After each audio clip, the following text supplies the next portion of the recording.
Welcome, everybody. We're working on Unit 9 tonight here, which is focusing on the elements of deep learning.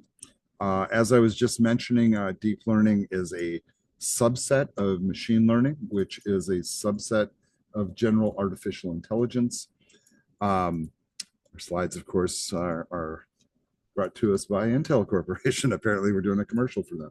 But just to kind of like recap a little bit, we did talk about machine learning. I know there's lots and lots of concepts to try to remember with this stuff, which is why we give you this intro AI course. So you learn about some of it, you start learning the terminology and the concepts first. And then when we get to that second course and we actually get into like coding and working with no code tools and stuff, you'll get even more deep. And fair warning, there is math involved, and you'll start to see some equations and stuff here tonight. And please don't freak out to those, because it is all learnable, right? All right, so these are our topics for tonight. So we're going to look at neural networks, a lot of different types of neural networks and how they're put together conceptually, and then we'll look at deep learning more specifically, and then how it's used. We really kind of do have to circle back to this whole neural network thing. And what I often tell my students here is like whenever we look at like computing history and important foundational things that happen in technology, we always like to put in our brains that it's all happening out in Silicon Valley, out in California, or out in Seattle with Microsoft, or somewhere like that.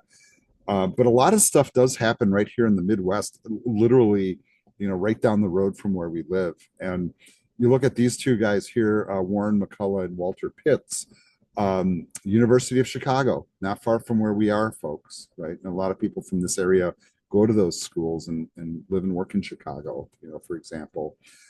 They came up with this concept, this, really rough diagram that you see there. And once again, they used the model of the human brain to design this neural network. And in essence, what a neural network really is a bunch of these nodes that are connected. All the nodes are interconnected. There's an input layer, an output layer, and then layers in the middle. Simpler machine learning models will have one layer, maybe two. Deep learning models will have many hidden layers and different types of architectures as well. But these are the two gentlemen that kind of came up with the concept, right? And look at how long ago that was. I mean, we're pushing like on 100 years already. I mean, it's kind of like impressive that they were thinking about these things, before they had the tech. Look, they have chalkboards in the background. They didn't even have whiteboards. You know what I mean? They're still working with erasers and chalk and all that. There's kind of like a timeline that happens, and normally, once again, these sessions are designed to be delivered in a 4-hour format with like small group study and stuff, and we really kind of don't do that. But this is kind of an exercise. Like if we were in small groups and had a 4-hour session, I would put you on these topics where you would research each one of these points in history. But I want you to notice that the first models mathematically, right, just represented by a math, were developed in 43. Then came out this book, The Organization of Behavior, right? What do you think that relates to? And this is like a research thing. Maybe somebody can Google it really quick. Well, kind of how the brain works, and that there's a pattern, to how people behave, and it's a studyable thing, and how the brain works, all of that. They started developing some machine learning models by the late 50s. So they had the models called Adeline and Madeline that were built to do very specific things. And then we started factoring into our neural networks what we call weight adjustments, so that when things are traveling through the network, they had different values, and it would help to control which pathways the information would travel. In 1982, they came up with this thought that the information does not need to flow through the network in just one direction. It can actually backfeed and self-improve the model. That was a really big development.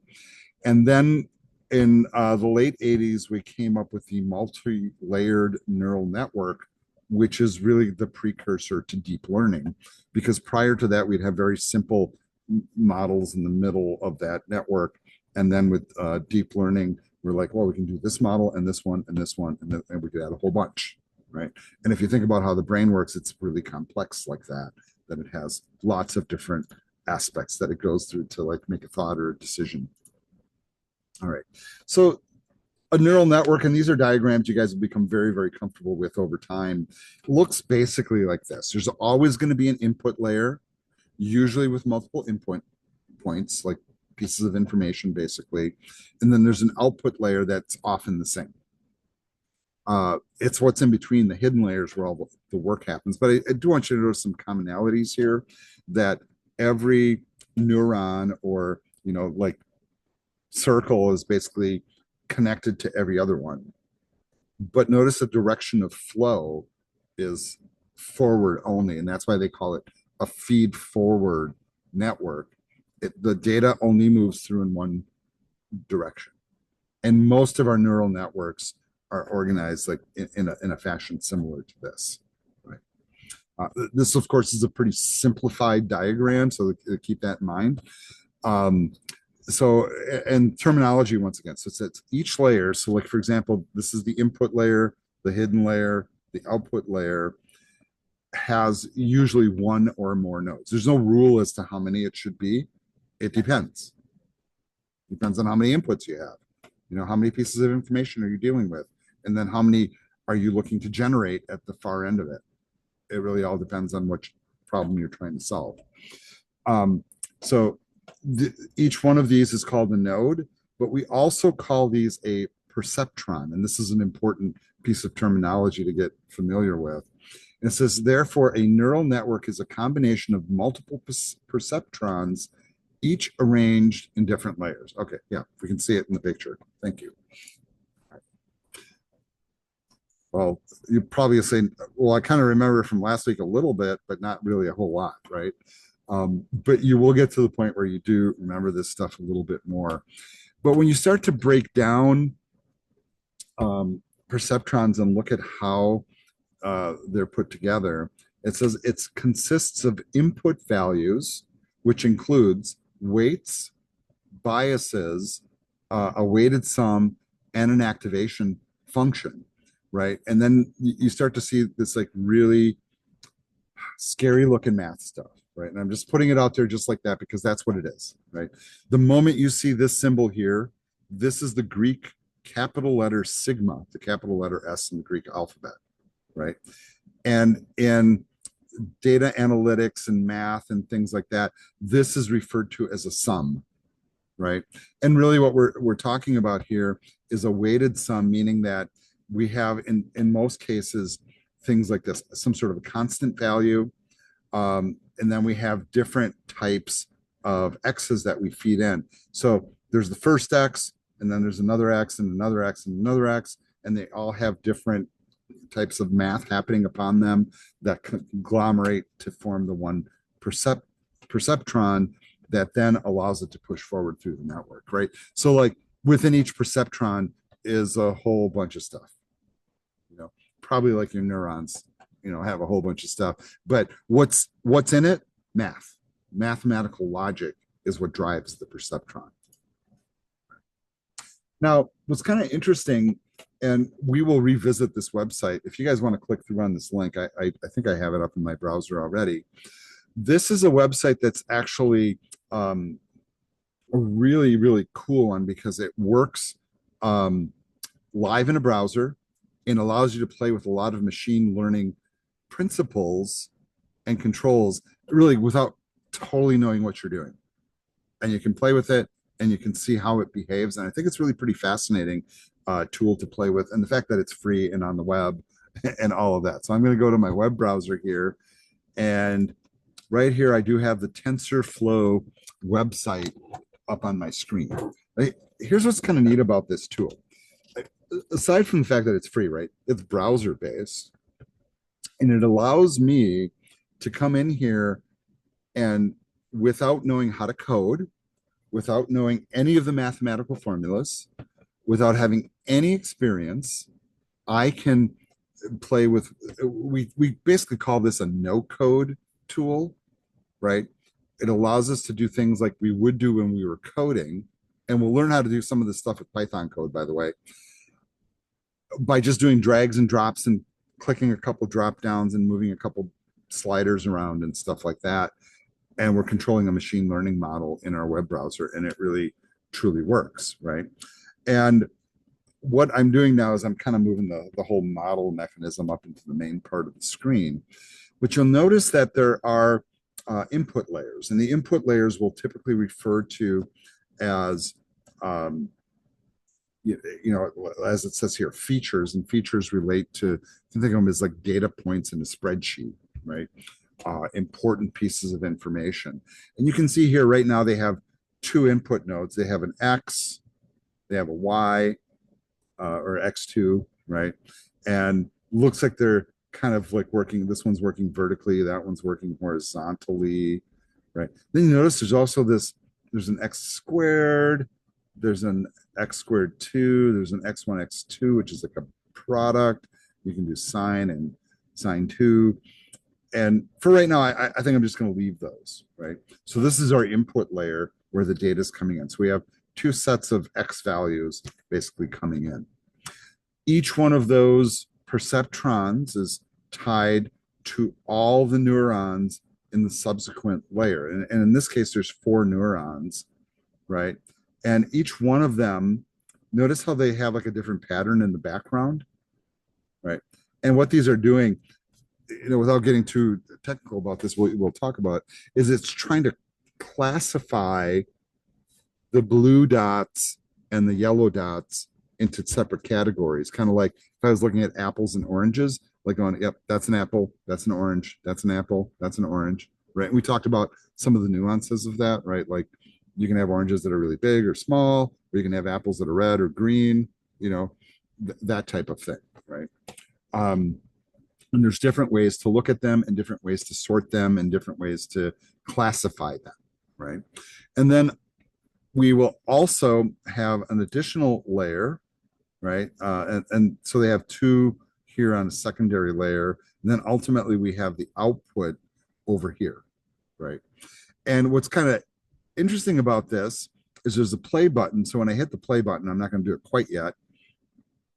Every time we get the data cycling through the model, it's called an epoch, right? So like one cycle of the data through the model. All right. Now think about this. If this is like an example of my machine learning model, and I have like crazy large data sets. Remember like the Chicago crime data we were looking at in the previous class? How many entries did it have? 8.51 million entries. Apparently the people in Chicago like to commit a lot of crimes, right? Well, there's a lot of people, right? Anyhow, right? So it will have a certain amount of data that we will have available.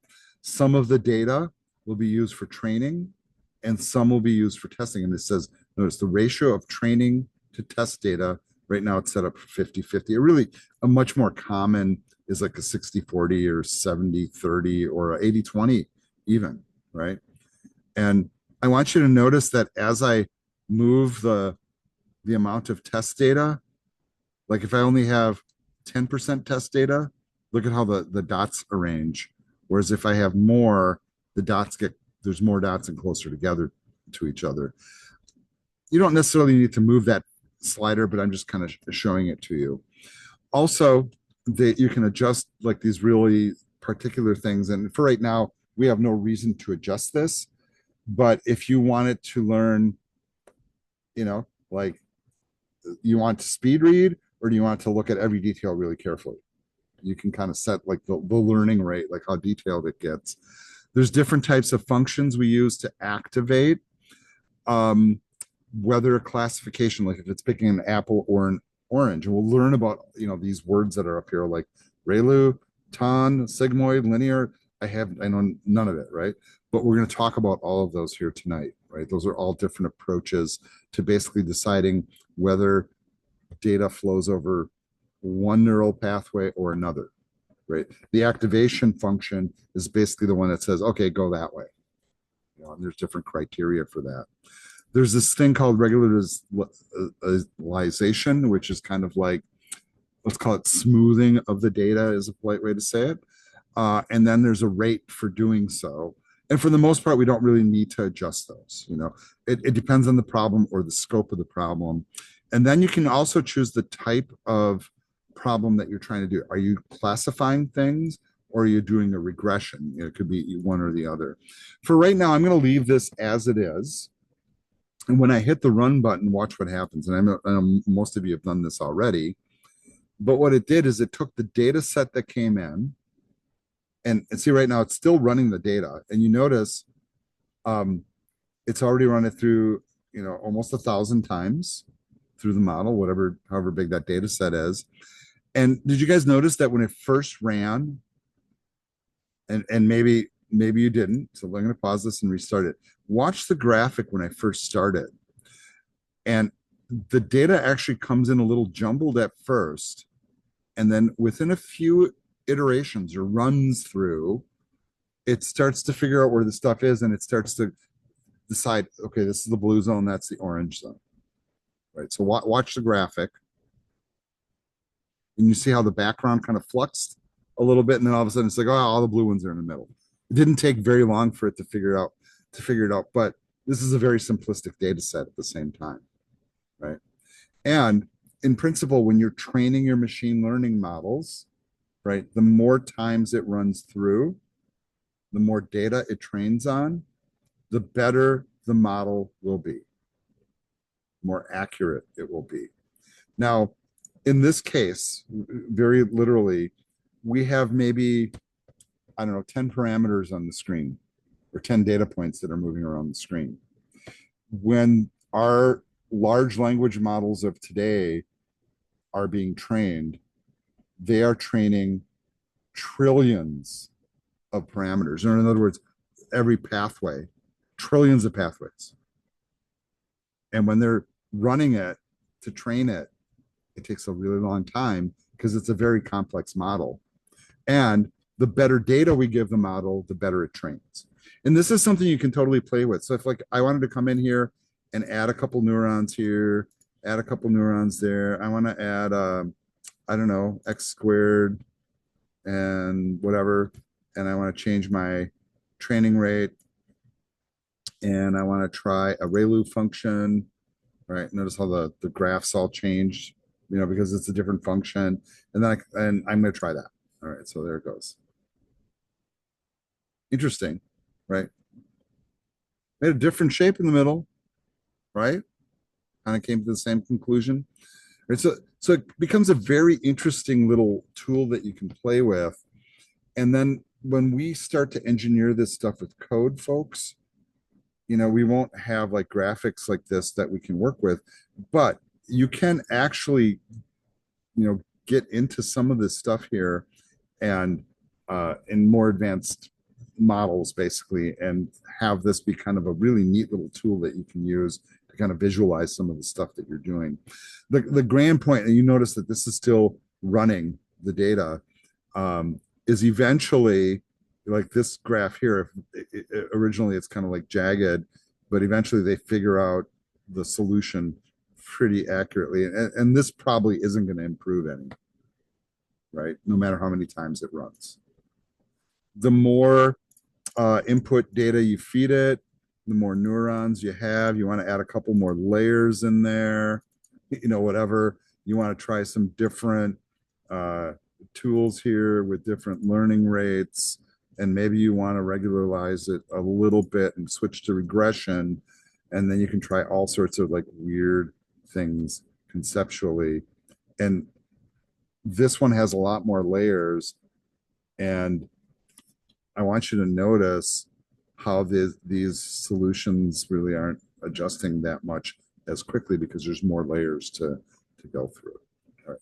So cool website, bookmark it, save it for later. But that's TensorFlow, folks, kind of a neat tool that's out there. The library that's used in the background to make that tool work, the TensorFlow library, is one of the libraries that we use later in the program to do coding work. right? What I think is really fascinating about a lot of machine learning and AI libraries and large language models is that the source code for them is actually open source. It's available for the taking. You want to build your own language model? You know what you're doing? It's conceivable you can do it.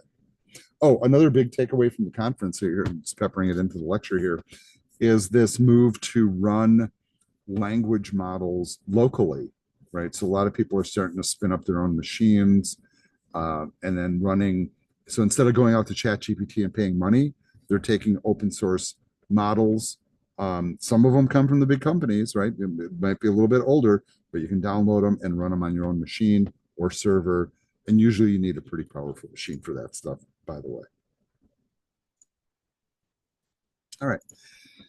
So, the focus in this section says the inspiration behind the neural networks, but, you know, let's talk about, why this um, is a preferred approach for doing this kind of stuff. So there is an advantage to working with a neural network, and these are the advantages. You can use the data as the input with little or no feature engineering. So I don't necessarily have to worry about what the data is.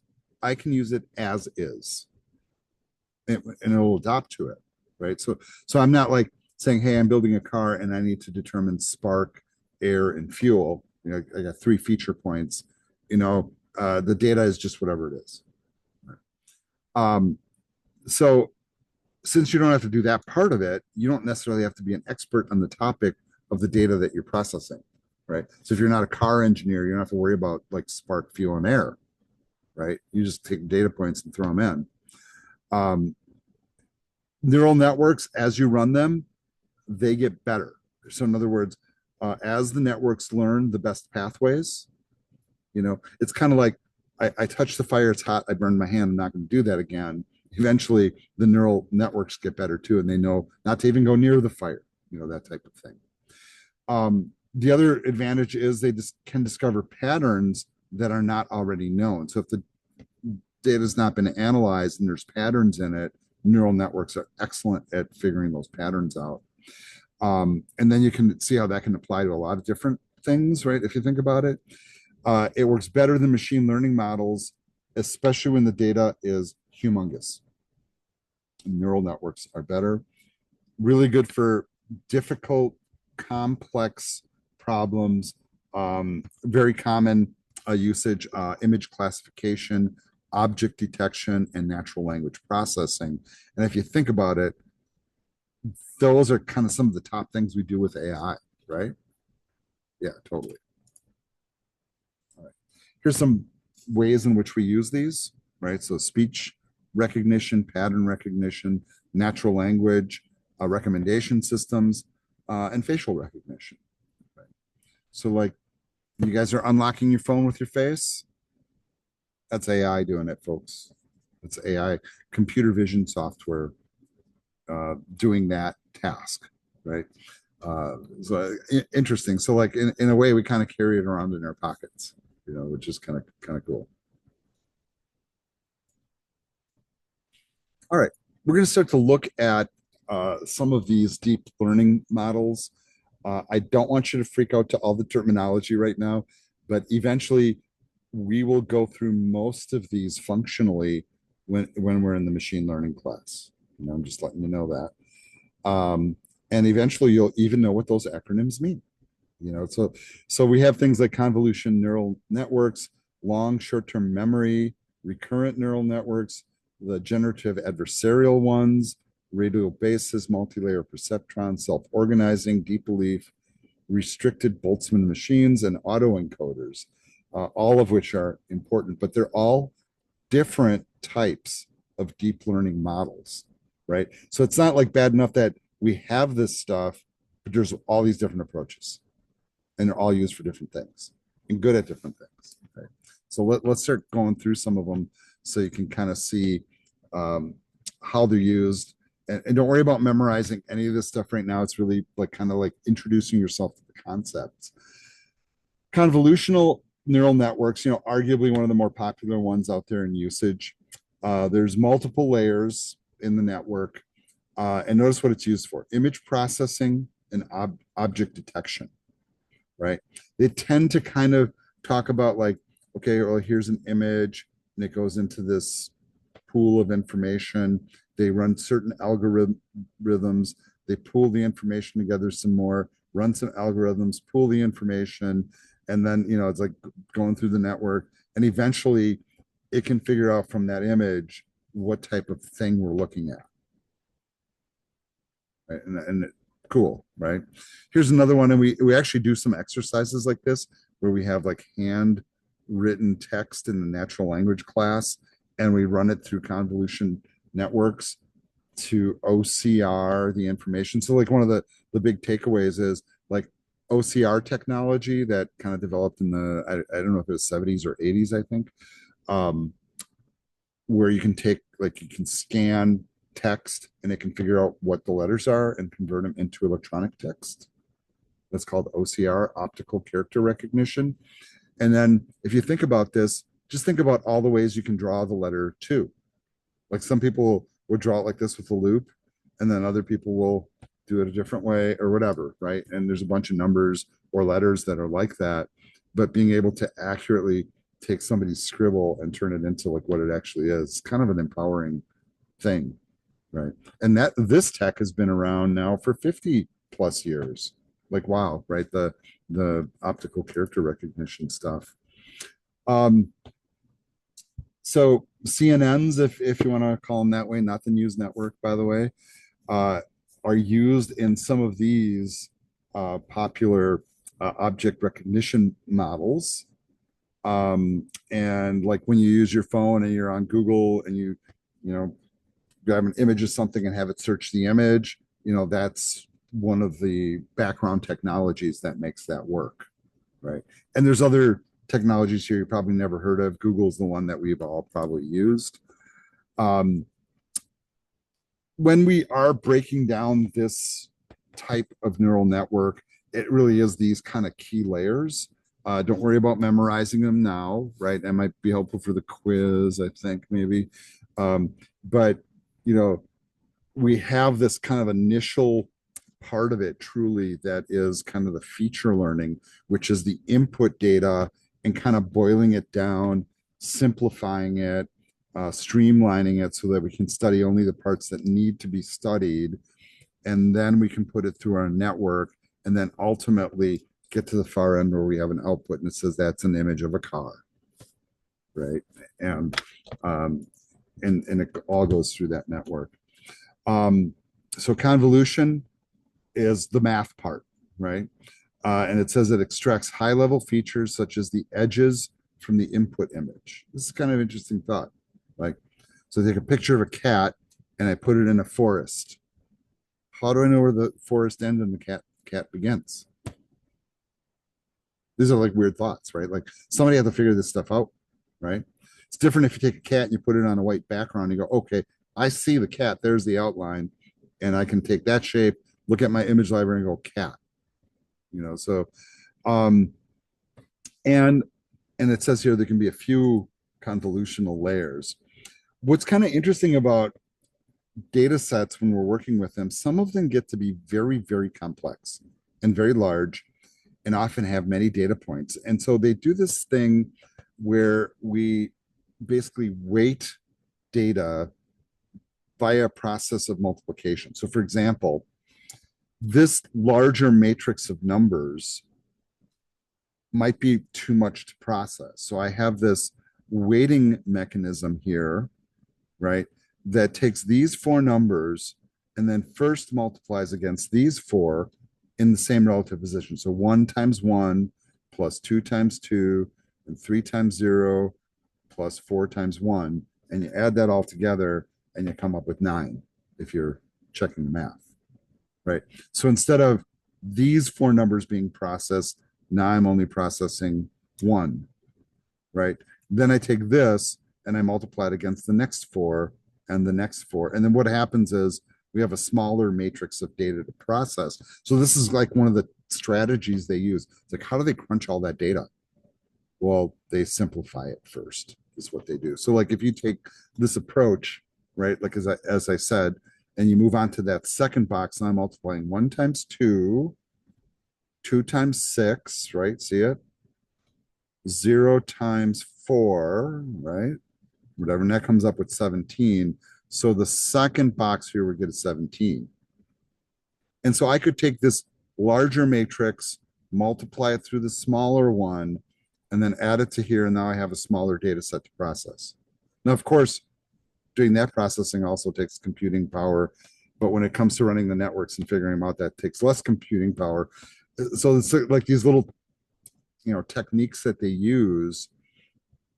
And if I was really cruel to you, I would make you fill out the chart and then tell you where you did your math wrong, right?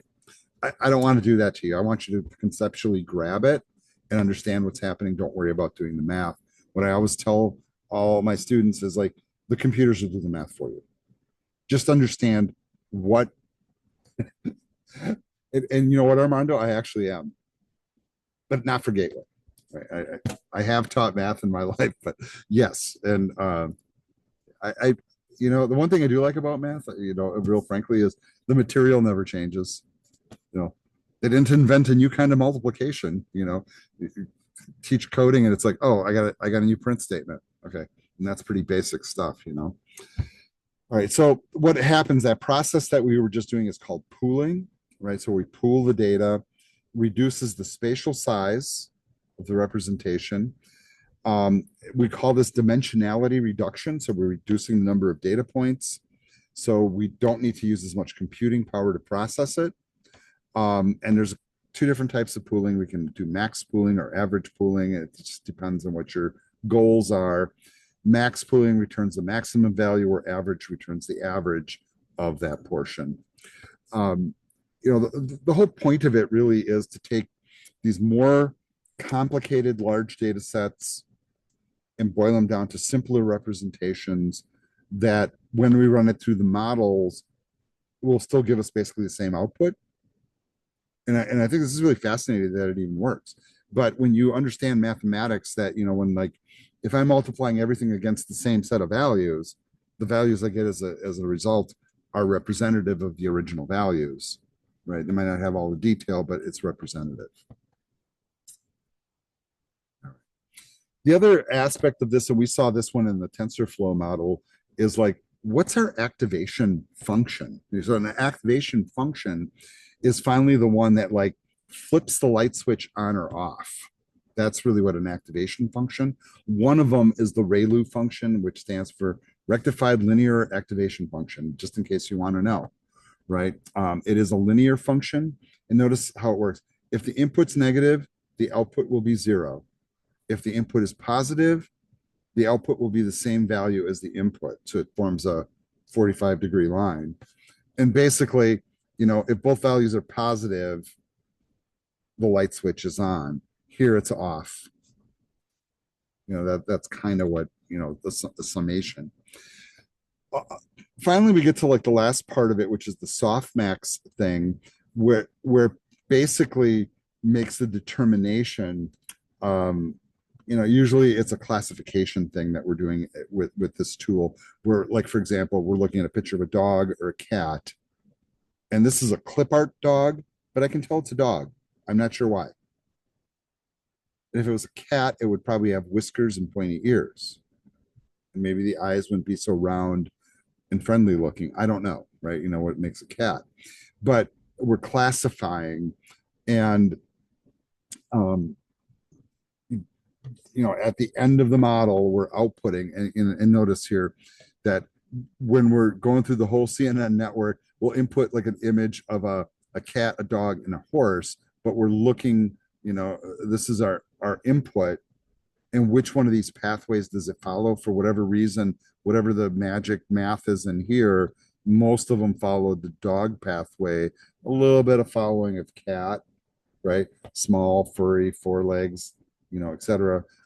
A horse, maybe not so much, because it's bigger and it's got way different features. The head is way different, right? So you think about all those differences. But what'll end up happening is we'll have scores at the end of it. Given this image, what is it? Well, it looks like it's a dog. right? It's kind of like a probability output. 94% chance it's a dog. We're going to move on to this other type of model now. We talked about this briefly last week. The GANs, or what we call general or generative adversarial networks. And this is an aspect of deep learning. And notice what it does. It's a generative deep learning algorithm that can create new data that resembles the training data. So we talked about this. If I want to train my model to recognize, I don't know, a horse or a zebra, I can go down to the zoo and take a couple pictures of the zebra and the horse, or go to the farm, maybe find a horse, probably not a zebra, or I can go online and maybe find some images, and I can use those images to train my model, right? But a GAN has the capability of generating, just for example, zebras and horses are really, really similar, right? I mean, aside from their coat having stripes, how do we know which is which? We really kind of don't, right? It's the stripes that make it the horse. So like we might have a picture of zebras, but we want to generate a picture of a horse, or we might have a picture of a horse, we generate a picture of a zebra, right? In order to have some data to train with. That's kind of the point. So this is developed, by Google, by the way, right? So Ian Goodfellow here, so Google researcher, he came up with this idea about 12 years ago, right? That this is like, well, I only have 5 pictures of a soda can. I'll extrapolate all the others based upon this one soda can, and then we'll train our models with that. So here's where it gets kind of weird, right? So we will take real images and feed them in to get a sample, right? And then it'll go through this network, and then we figure out whether it's good or bad, basically at the end. And then we can ultimately feed in a random image and have it determined. So watch the process. The generator learns how to generate the fake data. So we create fake data and we feed it back into the model. The discriminator learns to say, okay, is that really a real picture? Or is that a deep fake dog you're sending me? That kind of thing, right? And then we compare the two to try to eliminate what the fakes were and only accept the real ones. The goal of the network ultimately is to train itself well enough so that it can fool itself, right? So, and this comes off from that one dude thinking about it. Right, data will be input into the generator, create fake data. Real and fake data from the generator will be put into the discriminator. Discriminator determines if it's real or fake. The predicted output and the actual output are compared and fed back into the system. The process will repeat indefinitely, and the objective of the generator is to create fake data that cannot be detected by the discriminator. The objective of the discriminator is to detect all fake data from the generator. So it's like, the same mechanism. The one creating the fake is checking to see if the fake is fake and trying to create it so convincingly that it can fake itself. How many of you think you can look at like an image and go, that's fake, and know right away? Yeah, right. Yeah, that's the right answer, Christine. Yeah, sometimes yes, sometimes no. Right. So let's watch this quick little video here.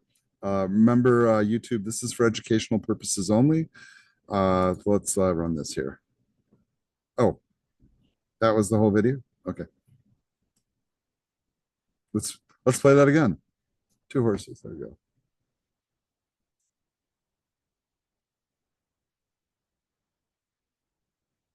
Which one was the original? Probably the horse. I'm guessing. Right? Probably the horse. Right. So we use these to generate examples for large image data sets.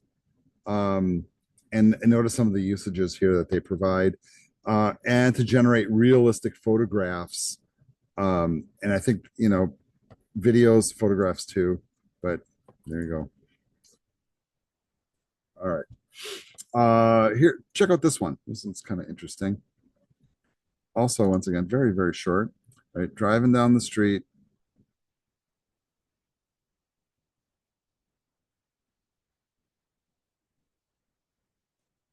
What's it actually doing? What's with the divider line? Is one the fake world and one the real world? Yeah, that's what they're trying to show you there. So I think kind of interesting, and I think this is overlapping my data here, which is not great. Um, but examples, cartoon characters like those from well-known films or television shows can be created using GANs, and then those can be used to do other new things with them, right? And we see that in movies all the time, right? Emojis can be created using GANs to transform images of individuals into more expressive or customized forms of communication. I'm not sure I buy into that one so much. Here's some examples here. You know, these are all animated too, but like how you can take a static picture of Einstein or the Mona Lisa and then generate not only different images of the same person, but animate them too. And these aren't even very impressive ones, right? Like there's ones that are really, really impressive. But just that thought, it's like the picture, make the picture come to life. It's almost kind of like a Harry Potter movie or something. Here's an app, and we're not going to do this one here during class time, and we are about to go on a break if you're wondering. But if you want to explore this one, I have not used this tool, and I don't want to take the time in class to do it. But this is what the kind of things that people are doing. You can see kind of like the examples where you like take a picture of yourself, make yourself look old or young, or grow a beard, or change your hair color, or whatever. Kind of fun. I know people do it all the time online. There's all sorts of apps that can do it, actually. If you want to play with one, there you go. But this technology behind this app is a GAN, basically. So it generates, in principle, convincing deep fakes of yourself.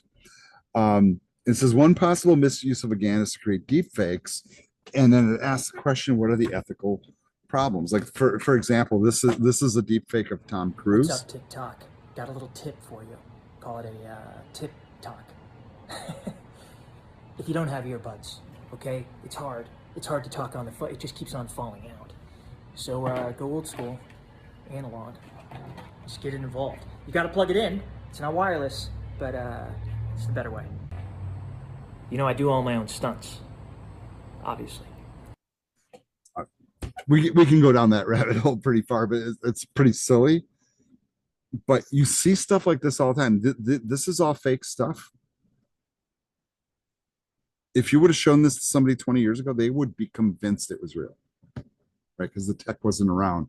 Now we also have to start to train our eyes. What kind of ethical problems could arise from this? Well, it's possible somebody could take your likeness, slap it on a AI person, and have it do all sorts of things you've never done, and then accuse you of doing it. How about that? You know, I'm sure you can think of a dozen different ethical issues that go I with also this. do. All right. Sorry, Tom Cruise. Um, all right. We are going to move on to this next topic, but let's go ahead and take a break, and we'll come back and start up on this slide here. So see you guys in 5 minutes. It's 8:50. We'll come back at 8:56.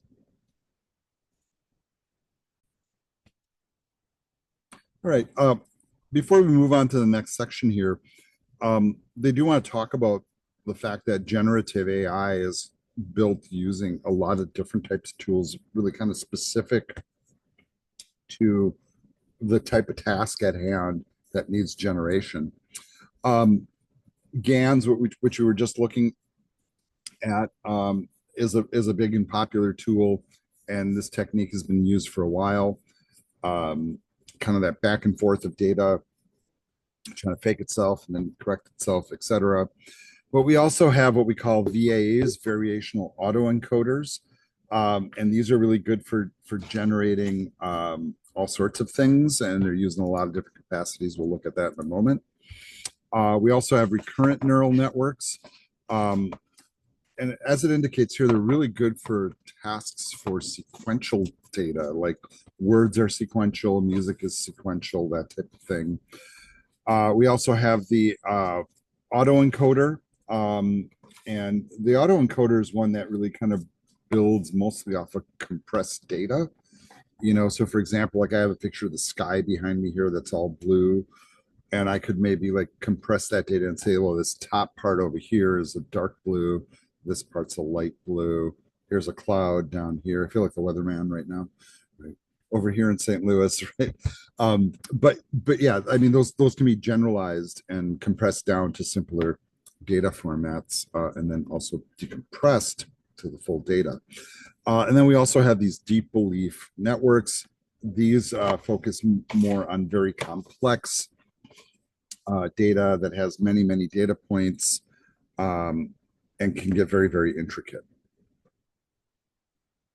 There's this goofy little tool, and last time I tried this, I had it working, and had it up on the screen, and I always like to try to test the tools before I bring them up. And I brought it up here in Chrome, and I do want to let you know, if you hit that link, you will get a security warning, and so maybe it's pertinent to hit it here and see okay, well, now that I've accepted it. But if you get a thing that says, hey, warning, go back, hit the advanced thing and proceed to the website if you want to see this. You could also try this on your phone. And I'm not sure how well this tool is really working right now, but the concept is that you click on one of these items here and you can basically draw it into the picture. So for example, if I click grass, I should be able to draw, and you can see it's not working for me, and I'm not really sure why. And I've tried everything, and I don't know if you guys are able to make it work. I even switched over to Firefox and tried it there, and I couldn't get it to work. But the next couple of slides show you how it's supposed to work, right? So like, take a look here, like you draw there, and then it's drawing in pictures of like whatever it is you want to add to the image, right? This is done through GAN, that type of network.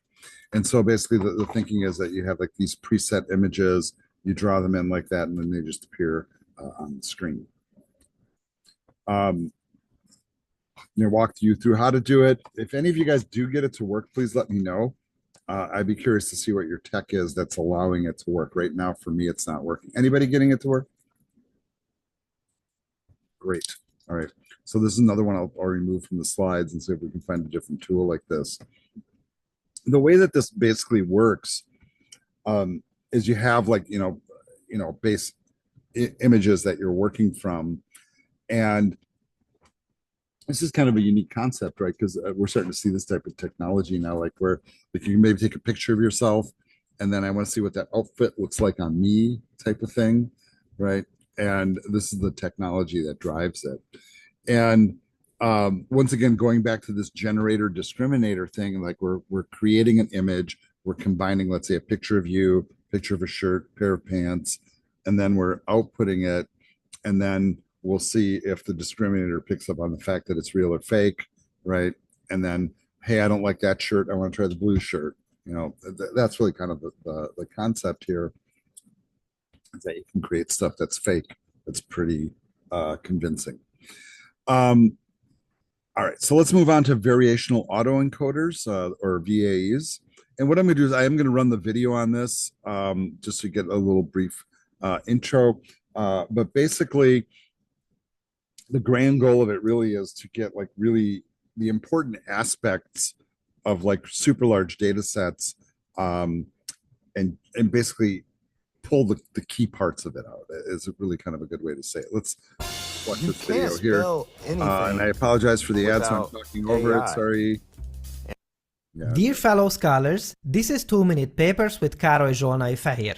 As we have seen in earlier episodes of the series, neural networks are remarkably efficient tools to solve a number of really difficult problems. The first applications of neural networks usually revolved around classification problems. Classification means that we have an image as an input, and the output is, let's say, a simple decision whether it depicts a cat or a dog. The input will have as many nodes as there are pixels in the input image, and the output will have 2 units, and we look at the one of these two that fires the most to decide whether it thinks it is a dog or a cat. Between these two, there are hidden layers where the neural network is asked to build an inner representation of the problem that is efficient at recognizing these animals. So, what is an autoencoder? An autoencoder is an interesting variant with 2 important changes. First, the number of neurons is the same in the input and the output. Therefore, we can expect that the output is an image that is not only the same size as the input, but actually is the same image. Now, this normally wouldn't make any sense. Why would we want to invent a neural network to do the job of a copying machine? So here goes the second part. We have a bottleneck in one of these layers. This means that the number of neurons in that layer is much less than we would normally see, therefore it has to find a way to represent this kind of data the best it can with a much smaller number of neurons. If you have a smaller budget, you have to let go of all the fluff and concentrate on the bare essentials, therefore we can't expect the image to be the same, but they are hopefully quite close. These autoencoders are capable of creating sparse representations of the input data and can therefore be used for image compression. I consciously avoid saying they are useful for image compression. Autoencoders offer no tangible advantage over classical image compression algorithms like JPEG. However, as a crumb of comfort, many different variants exist that are useful for different tasks other than compression. There are denoising autoencoders that, after learning these sparse representations, can be presented with noisy images. As they more or less know how this kind of data should look like, they can help in denoising these images. That's pretty cool for starters. What is even better is a variant that is called the variational autoencoder that not only learns these sparse representations, but can also draw new images as well. We can, for instance, ask it to create new handwritten digits, and we can actually expect the results to make sense. There is an excellent blog post from François Chollet, the creator of the amazing Keras library for building and training neural networks. Make sure to have a look. With these examples, we were really only scratching the surface, and I expect quite a few exciting autoencoder applications to pop up in the near future as well. I cannot wait to get my paws on those papers. All right, I'm going to cap it there. And so they go through the whole process of explaining how this technology works here. And this is a nice little analogy. It says, let's assume VAE is a magician with a box that transforms items. He wants to create new items like flowers. He takes multiple photos of the flower from various angles and distances to get a big data set. He recalls the essential flower properties to construct a limited collection of variables like VAE encodes data into a low-dimensional, what they call latent space. Next, the magician utilizes the compressed information to create new flowers, and he may include randomness and unpredictability to make the generating process more distinctive and make it more unique. But this concept of low dimensional representation is kind of, think of it as an offshoot of that multiplication we were doing with squares. We multiply a bunch of squares together and come down with one number rather than having a bunch of squares to deal with. That's kind of the process. It does generate from the new stuff, but it takes a lot of training, and I think it's really kind of a fascinating technology.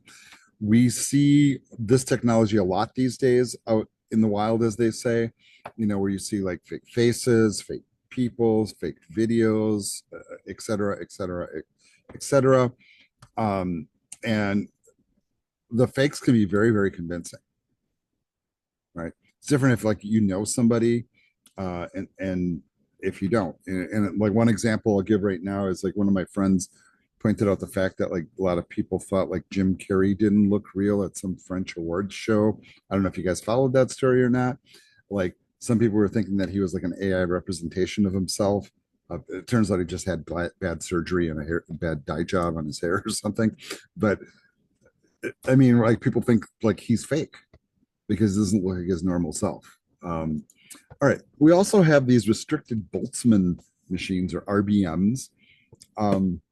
Here, lots of like heavy terminology here. They're stochastic, two-layered networks, unsupervised learning algorithms, and they have one visible layer and one hidden layer. So kind of like a weird model in general, but this is a visual representation here. So we have one hidden layer, one visible layer. All right, let's check out this video that explains them a little bit. I am going to run closed captioning and turn stuff on. Hopefully we don't get too many ads here. So, what was it that allowed researchers to overcome the vanishing gradient problem? The answer to this question has two parts, the first of which involves a restricted Boltzmann machine. This is a method that can automatically find patterns in our data by reconstructing the input. Sounds complicated, but bear with me. We'll take a closer look. Jeff Hinton at the University of Toronto was one of the first researchers to devise a breakthrough idea for training deep nets. His approach led to the creation of the restricted Boltzmann machine, also known as the RBM. Because of his pioneering work, he's often referred to as one of the fathers of deep learning. An RBM is a shallow two-layer net. The first layer is known as the visible layer, and the second is called the hidden layer. Each node in the visible layer is connected to every node in the hidden layer. An RBM is considered restricted because no two nodes in the same layer share a connection. An RBM is the mathematical equivalent of a two-way translator. In the forward pass, an RBM takes the inputs and translates them into a set of numbers that encode the inputs. In the backward pass, it takes this set of numbers and translates them back to form the reconstructed inputs. A well-trained net will be able to perform the backwards translation with a high degree of accuracy. In both steps, the weights and biases have a very important role. They allow the RBM to decipher the interrelationships among the input features, and they also help the RBM decide which input features are the most important when detecting patterns.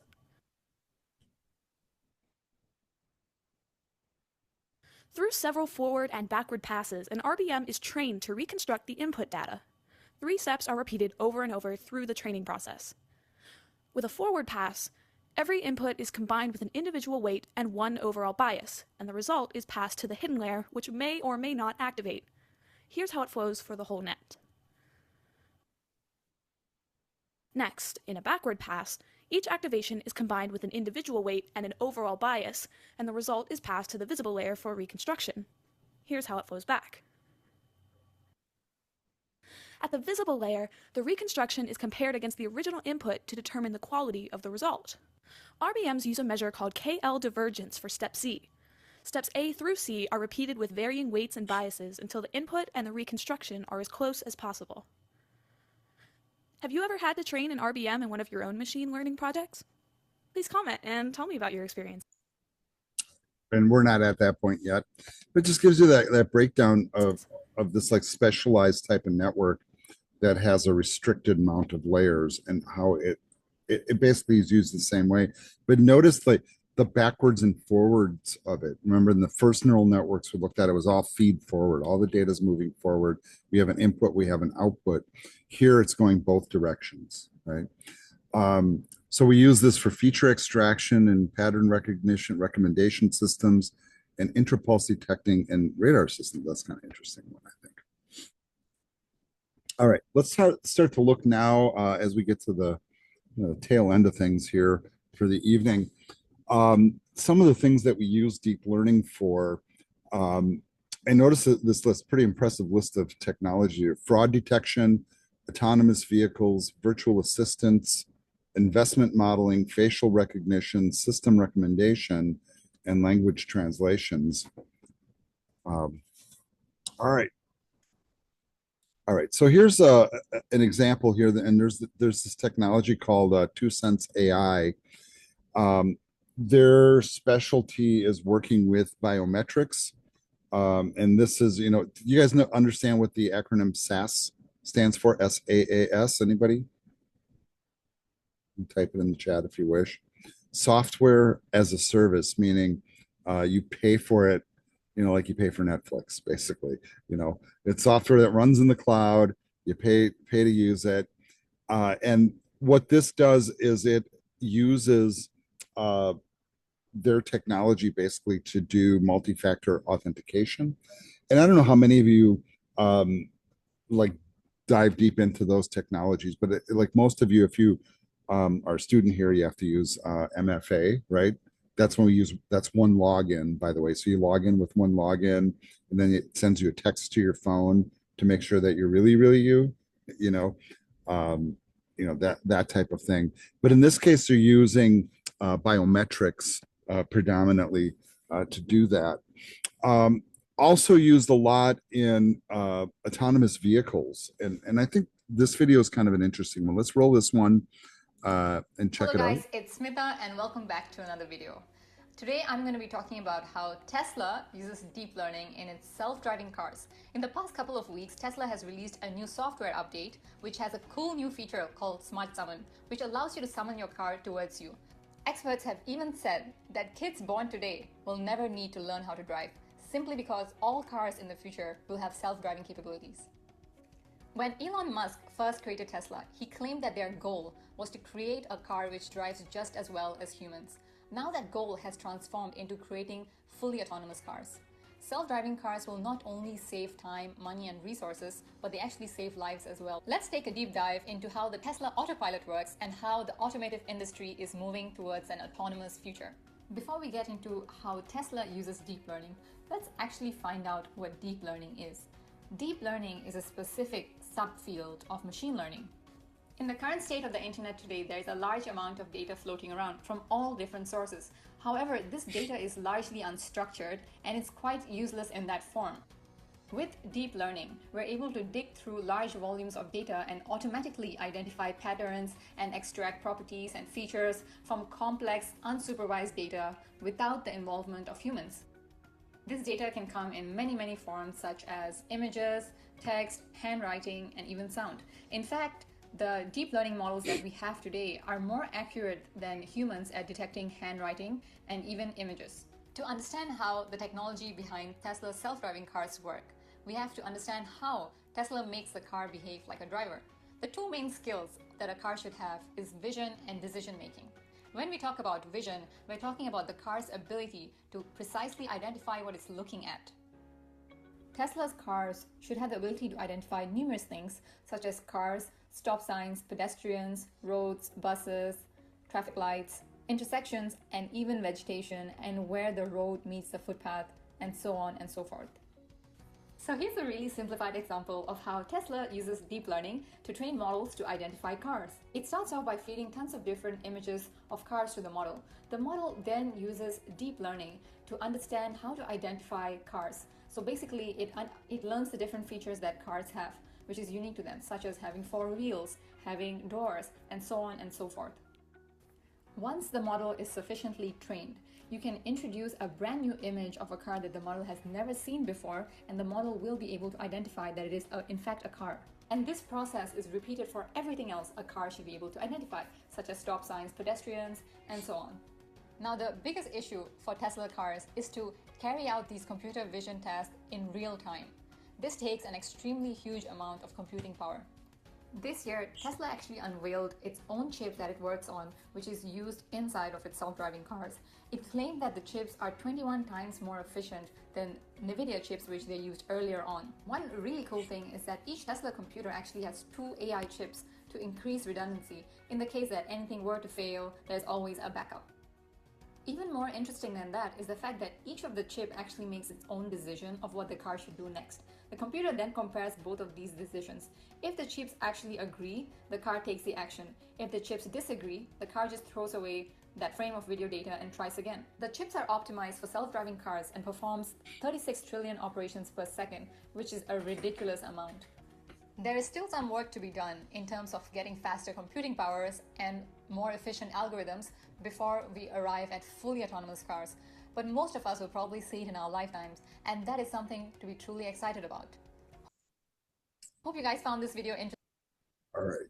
Pretty interesting stuff, I mean, for sure, and I think that is a pretty true prediction. I think eventually, I don't know when that eventually is, none of us will drive, and that's kind of a plus or a minus, if you came from a world like I did where everybody drove and everybody smoked cigarettes too, that's like one of those things you consider to kind of be a freedom point.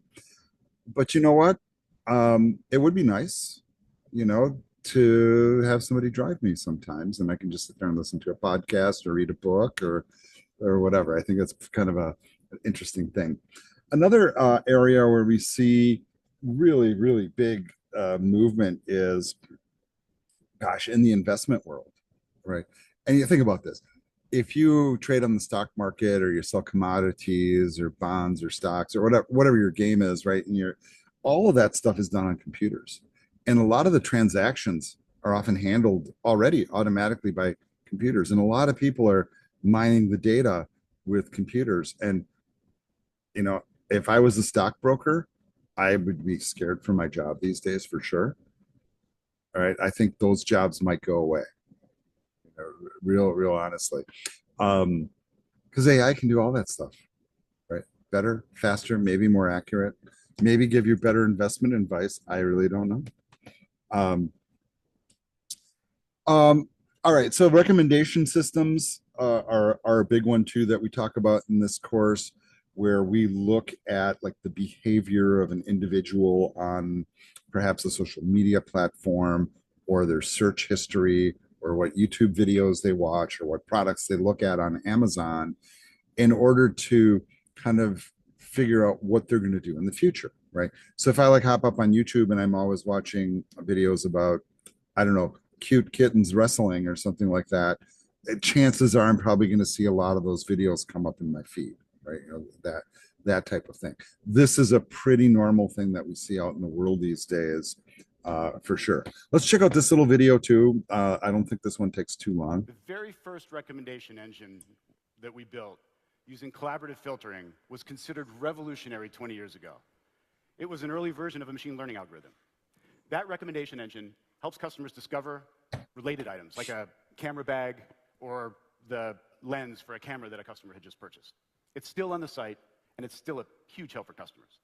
When we later combined collaborative filtering with heuristics to make recommendations, we were able to give customers personalized recommendations rather than just showing them popular items. Fast forward a few years. Add in the exponential growth of computing power provided by Amazon Web Services, plus the improvement of sophisticated machine learning algorithms.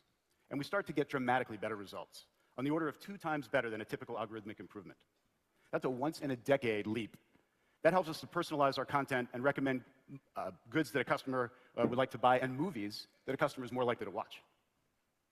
Let me explain how we achieved these goals. And it wasn't a straight line to realize the improvements.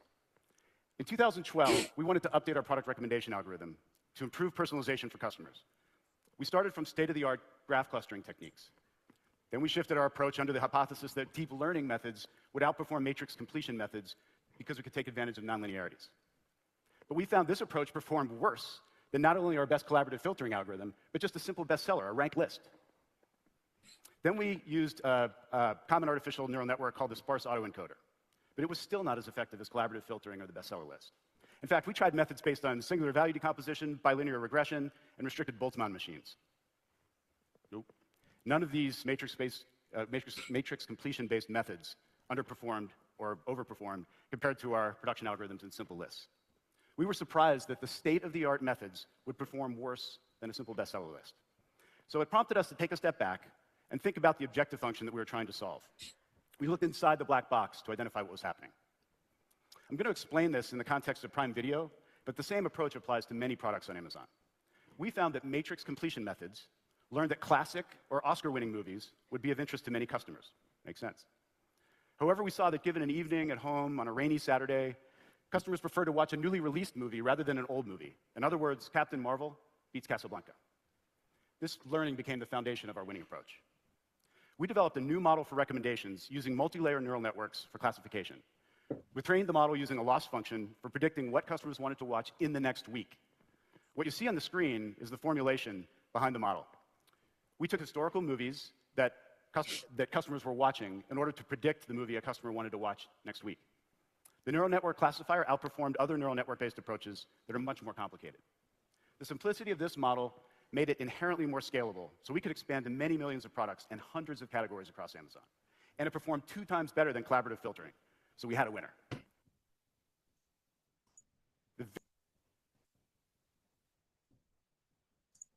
All right. And I know some of those videos can drag on a little bit, but I think it's fascinating when you start to think about this, that, we think of the AI era just happened, but people have been using these technologies just not in a chatbot fashion. So you're picking up on that, like they're driving their back end systems, and it's not like they didn't try a bunch of different things to get it to be good. All right. One thing that I think is really, and I know I've mentioned this already, is this kind of weird thought that we generate synthetic data for all sorts of different purposes. And that synthetic data can be very, very useful in a lot of ways for facilitating like the things that we're trying to work on, especially when we're training models and we need, a whole bunch of images of cats, and once again, I don't want to go out to YouTube and find cats and get my cats to like stand still for a moment so I can take a picture, so generating that synthetic data is sometimes very, very helpful. Here's kind of a weird technology. This is developed by this is some NVIDIA technology called StyleGAN, and it does supposedly very, very realistic human faces. I have not played with the technology, but supposedly these are all synthetic faces here that we're looking at. Right. And I think, pretty impressive, definitely. Another thing that we can do is we can enhance images with generative models too. So you take a photo, it's kind of blurry. Have any of you ever tried this with AI? Like, hey, take my photo and fix it, make it sharper, make it cleaner. All right, but many of you have like used like, I don't know, Instagram or whatever, and put filters on your face. Okay, well, you know what? Same kind of difference, sort of. Right. It's not quite the same, but I mean, but this kind of thing is happening a whole lot more. There's another model here, which is the SRGAN, and it says designed to generate high resolution images from low resolution inputs. So I don't know if you guys can tell this over Zoom, but this is like a really pixelated image, right? And then from this, we can kind of extrapolate that. So that's some pretty impressive technology too. This was not something we could do in the past, right? Even to this day, and I work a lot with web pages. Whenever I work with a client on a website, I'm like, well, give me the highest res photos you have. I don't want something that you shrunk down, then you put it on the website and it looks like this, because that's horrible.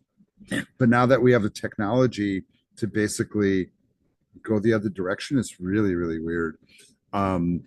Adobe has a product called Firefly, and now they're embedding all this AI stuff into their platform. Not cheap, by the way, which I found out the other month, but it has very, very impressive results. Very, very impressive results.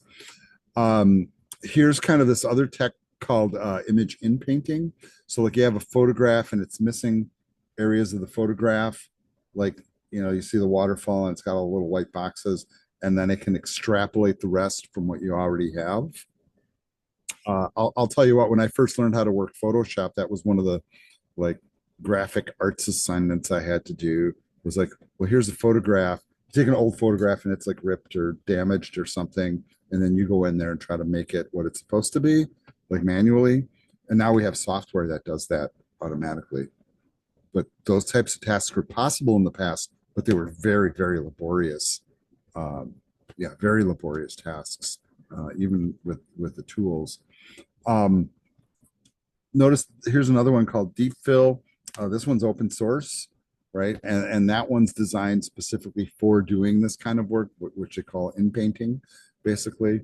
And what it tries to do, and this is what good graphic designers do, like if you're trying to fill in like what the rock looks like, you just go to another part of the rock and kind of copy it and move it over, right?